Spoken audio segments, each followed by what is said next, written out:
Hi, my name is Karen Arhur. I'm a fashion creative and I host the podcast Menopause Whilst Black. I haven't always been talking about menopause. I thought I was just going to be a fashion designer, and before that I was a teacher. But now I talk about menopause because I'm committed to diversifying the menopause space and also getting everybody talking about it because it's important. For so many people who experience menopause, it's the feeling that they're not themselves anymore and they don't know what to do about it. And because we're so scared, because we have never been encouraged as people to talk about anything to do with menopause, it's been such a taboo subject, we don't say anything and we're scared of losing our jobs often. When I Googled menopause and clicked images, all I saw was a sea of white women wearing beige with their heads in their hands. No one who laughed, no one who looked like me. I started to talk about menopause amongst my friends. In the meantime, I was diagnosed with anxiety and depression, and eventually I ended up leaving my job. And it's only then, turning the gaze on myself for the very first time, instead of caring for other people, learning to care for myself. This is why I speak up. It's really important that we all are sharing our stories so that people coming behind us don't suffer in the same way that we did and certainly don't feel alone. It's really important to be an ally. It's really important to understand the causes and the symptoms of menopause so that we can support people going through it, so that when they're hit by brain fog or when they lose their confidence or they feel that the job that they loved and they had passion for, they can't do anymore because they're forgetting things, it's important that we can support them too. For too long, menopause has been the butt of everybody's joke. Everybody knew about hot flushes and not much else. And so it became banter. It became something that you laughed at. Is it any wonder that women don't speak up? I would challenge everybody in the workplace, wherever you're from, whether you're experiencing menopause directly or indirectly, to challenge stereotypes and speak up for people who aren't being heard. So first of all, let's break some assumptions. We can't assume that just because someone is experiencing menopause that it's going to be exactly the same. We're all very different people, but also there are cultural things as well that are different. For example, Black women are more likely to experience menopause up to 2 years earlier than our white counterparts and to suffer more severely from things like hot flushes.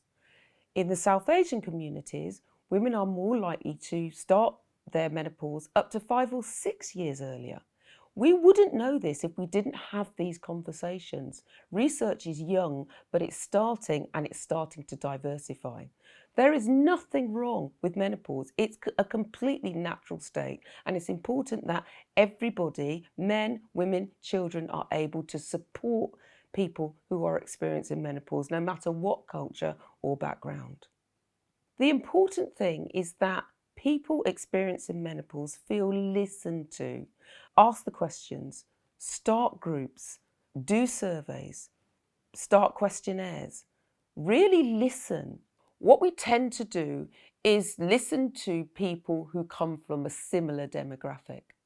Instead of casting the net wider, what's really important is that people who are experiencing menopause feel heard. That's the most important thing. Often, when we don't feel heard, we don't bother opening our mouth, so nothing changes. But if you are someone who has a voice, speak for people who aren't being heard. Speak for people who are scared to open their mouth because they might be laughed at or ridiculed or passed over for promotion. Allyship is about advocating for those who don't have a voice, for those quiet voices who don't feel that they have a right to speak. We get to speak for them. Diversity is something that means that everybody wins, and the more people who talk about menopause, the more normalised it will become, and then everybody is included. We don't have to know all the answers, but we have to want to know. And that means we ask the questions. But we also take a more holistic and whole-based approach to menopause care. Some women might want to take hormone replacement therapy. Some women may not be able to or may not want to.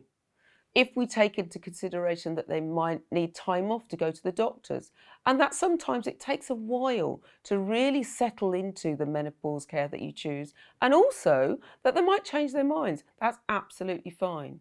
But if you're nervous about asking for time off, or you're not quite sure what it is that you need and you want to try something, if your workplace is somewhere that's going to offer like a pick and mix of different things you can try, that's going to make you feel better. And it's also going to help you feel heard and help you feel safe so you can explore the next stage of your life.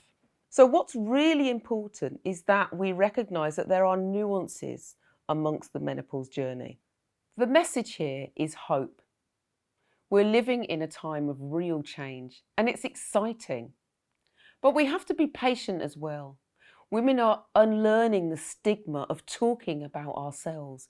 Menopause isn't a death sentence. And for many people who experience menopause, it can be one of the most fulfilling times of our lives. So let's normalise this talk. Let's normalise menopause in and out of the workplace.